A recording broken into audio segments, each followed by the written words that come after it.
If you clicked on this video, probably your phone might have 10, 20 or 30 messages of people threatening you to send your pictures to your friends, family, co-workers, or even church members, labeling you as a thief, and you are worried, you don't know what to do. You somehow kept yourself in this mess. Maybe it might not be you, but you know somebody going through similar situation. They borrowed from a certain loan app, and now the loan app is threatening them with their pictures to spread their information to the public, and they do not know what to do. This video is for you because I've been there. Now, backstory: last year I downloaded about 15 loan apps on my phone, tried and tested them so that I could give you a review here on YouTube. I did the video, uploaded it on YouTube, and then these people were threatening me to take the video down. Now, they wanted me to take the video down so badly that they used my information, the one that I used to sign on the app, to send them to my contact list that I am a fraudster, I'm a thief, I'm having HIV/AIDS. My goodness. And a whole lot of other canny things to my contact list that people should warn me.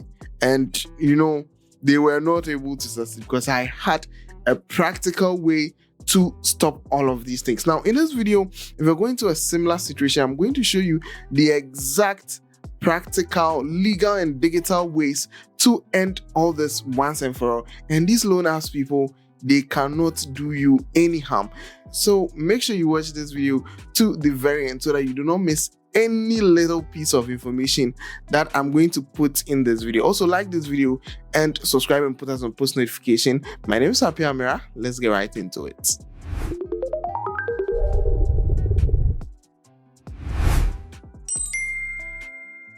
First things first, I'm not going to judge you.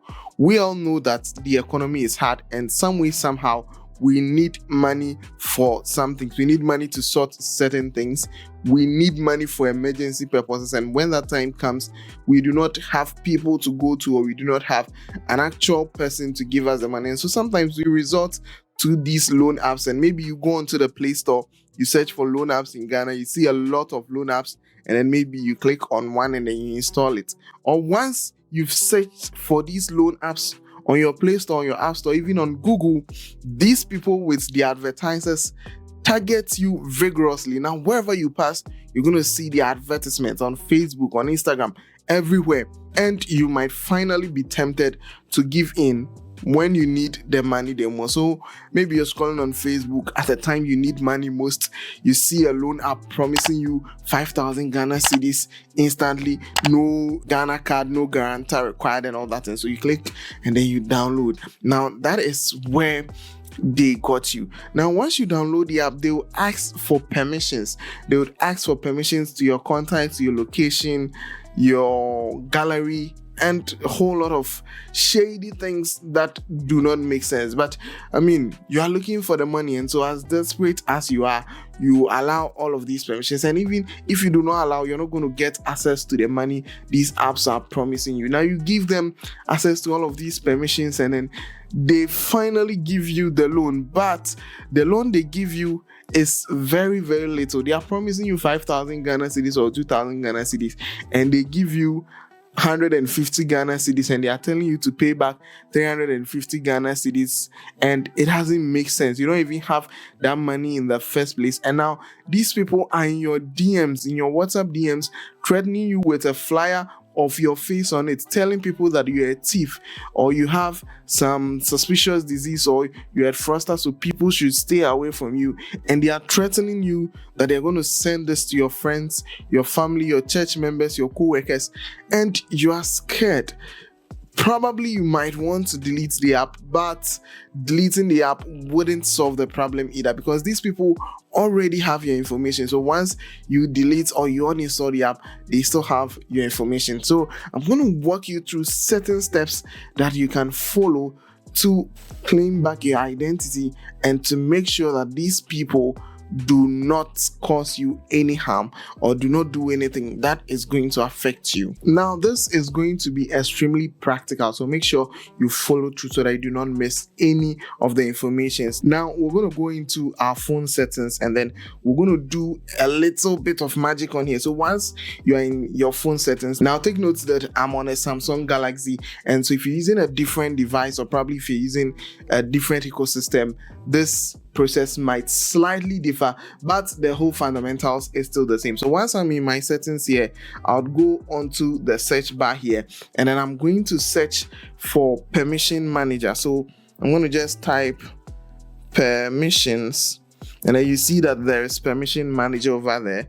Once I click on permission manager, I'm going to look for apps that have certain permissions on my phones, and then I'm going to disable them. So I'm going to click on permission manager, and then it's going to open the permission manager for me. Now over here, you can see that they've categorized the permission manager into what apps have access to. So you can see that there is calendar, call logs, camera, contacts, files, location, health, fitness, wellness, microphone, music and audio, nearby devices, notification, phone, photos and videos, physical activity, SMS, etc.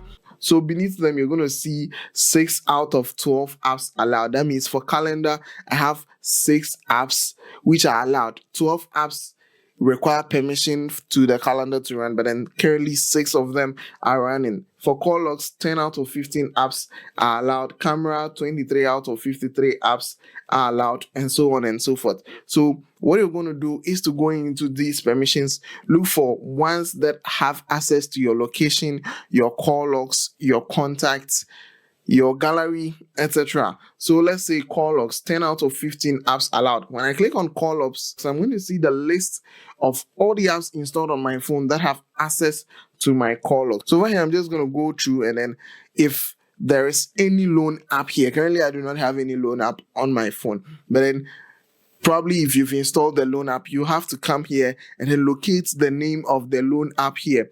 So if it's Google Meet, and then you click on the Meet, you're going to see allow and then don't allow. So what you'd want to do is to move it from allow here to don't allow. Now, take note that you'd have to do this on the specific loan app that you have downloaded that you do not want access to your contacts list, or you don't want access to your call logs. So you go back to your permission manager and then you do this for all of the remaining permissions: your camera, your contacts, your files, location, phone, photos and videos. Make sure you disable the permissions for all of the apps that are threatening you. Now, this is just step number 1.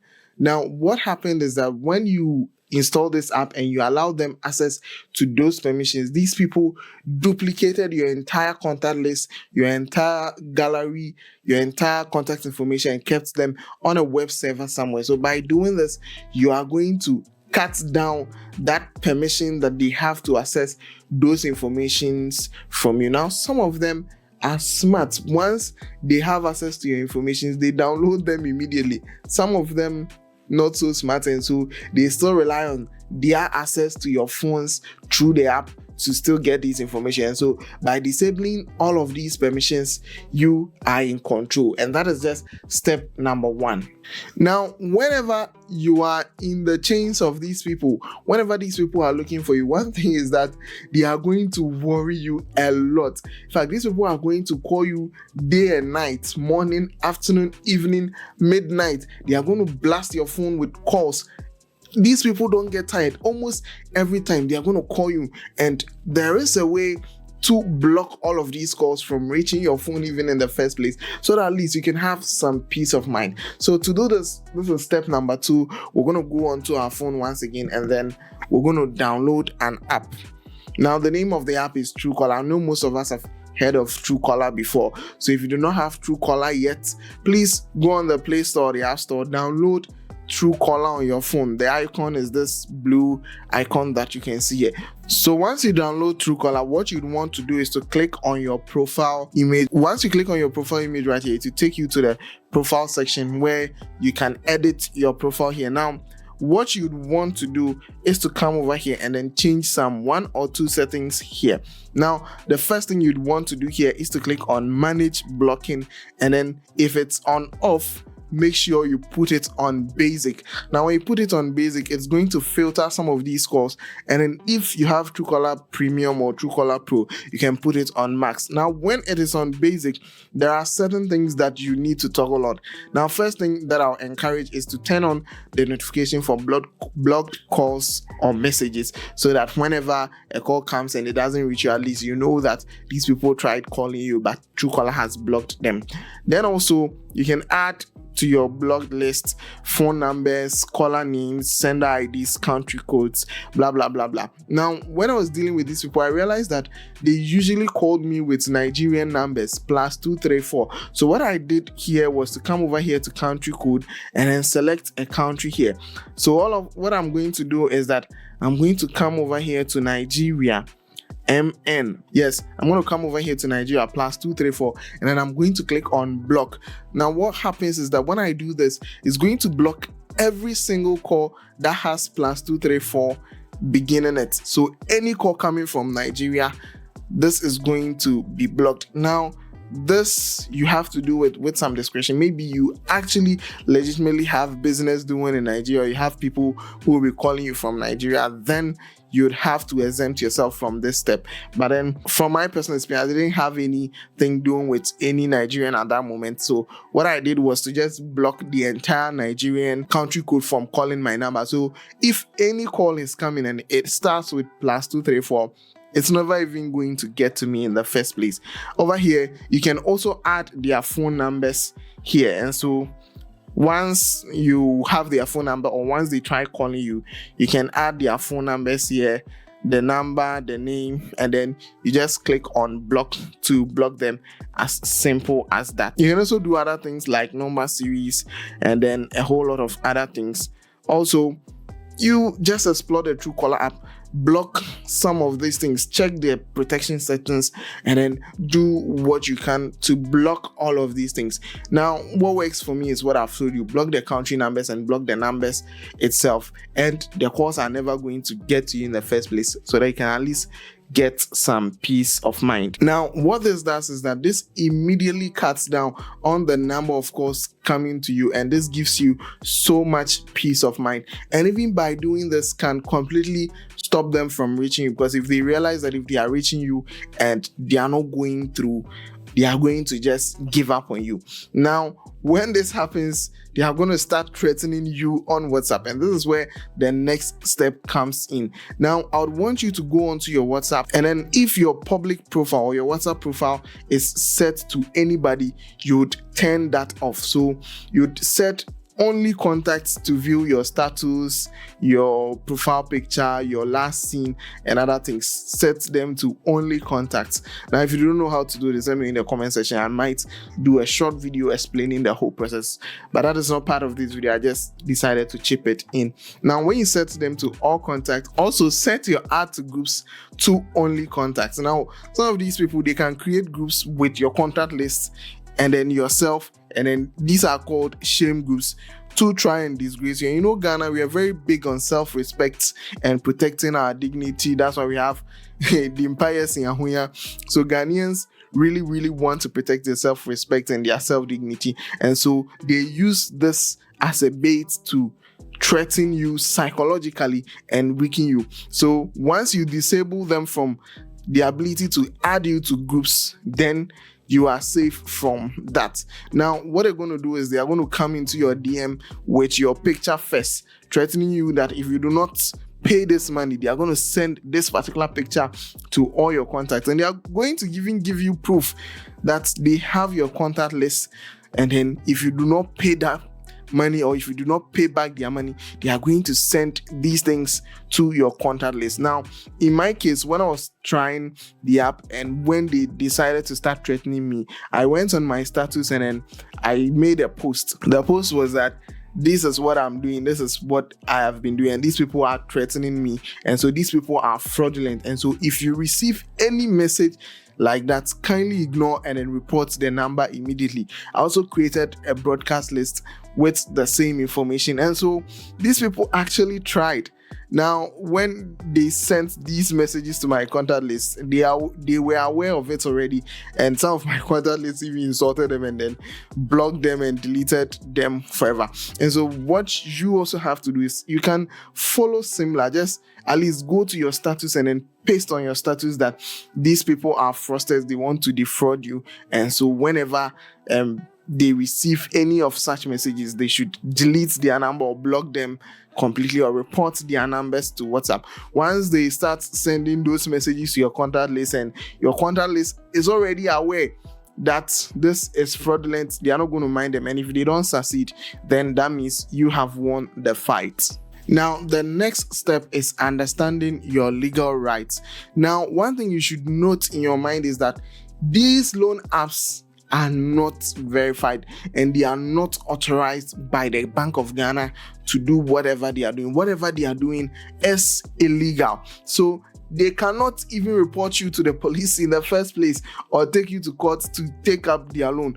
The only thing they can do is to harass you, and that is why they insult you, they threaten you with your pictures that they're going to send them to your family members and your friends so that you can at least pay back their money to them. Apart from that, they cannot do anything to you. These people are not regulated by the Bank of Ghana, and so they can't send you to court because they themselves, they are illegal, and Bank of Ghana and other authorities are also looking to take them down. And so you can also leverage on this to help end this thing. Now, the Cybersecurity Authority, if you report to them, you can report it to them through their various social media handles, Facebook, Instagram, X, whatsoever. You can report to them these loan apps. Make sure you are as detailed as possible, detailing whatever happened, and they are going to take down these loan apps, or simply use the shortcode 292 to report any of such incidences. These people are illegal, and by reporting them can bring them down or help take them down. Now, finally, your mental health is very, very important. Do not let some 200 cedis or some 500 cedis loan take you to the point of thinking of doing something bad to yourself or getting depressed just because you owe some shitty loan company and they are threatening you with your pictures and your videos that are going to spread it to them. If you watched this video from the start to the end, thank you very much. I outlined the various steps that you need to do to be able to get free from all of these harassments and all of these loan apps. If you found this valuable, please give us a thumbs up, like this video, and subscribe to this channel and put us on post notifications so that whenever we drop more awesome content like this, you would be notified. Also, share this video to your friends and family so that they know what to do. If you know somebody going through a similar experience, share this video. Click on the share button right now. And also, comment. Let me know your views in the comment section. My name is Mehra. Till we meet again, I'll catch you in the next one. Ciao.